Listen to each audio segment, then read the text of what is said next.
Hindi to basta vlog lang. Ito ay isang kwento na mapapaisip ka upang malaman mo. Tara, manood ka. So ngayong araw na to ay Christmas season or Christmas holiday. So, hindi naman lahat tayo ay nagsi-celebrate. Dahil gusto ko madama ang araw na to, kaya pumunta kami sa lugar kung saan dinadayo ng mga tao. Ito ang lugar kung saan napili ko na gusto kong puntahan habang sineselebrate ang Christmas. Yung iba nasa bahay lang, naghahanda, pero kami kahit wala kaming handa, gusto naming madama ang Christmas. Kaya dito kami pumunta.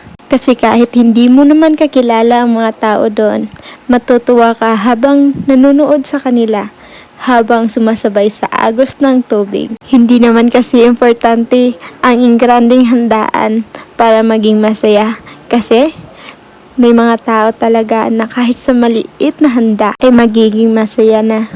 Kasi hindi naman talaga importante ang ingranding handaan para matutuwa ang isang tao.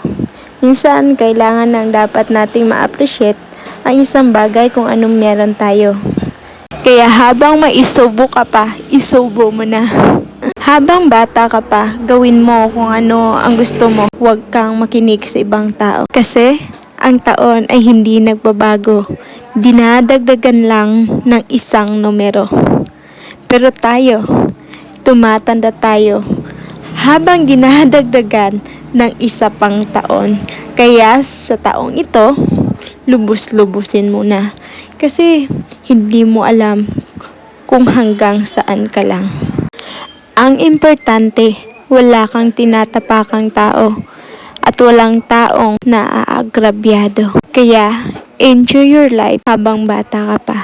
Huwag mong pansinin ang mga taong ang ginagawa ay bantayan lang kung ano ang iyong mga ginagawa. Hayaan mo silang maging guard. Hayaan mo silang maging tagabantay sa'yo.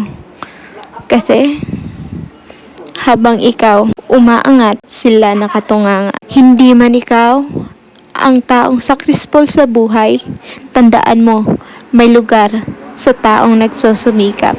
Hanggang dito na lang guys. Paalam. Merry Christmas everyone.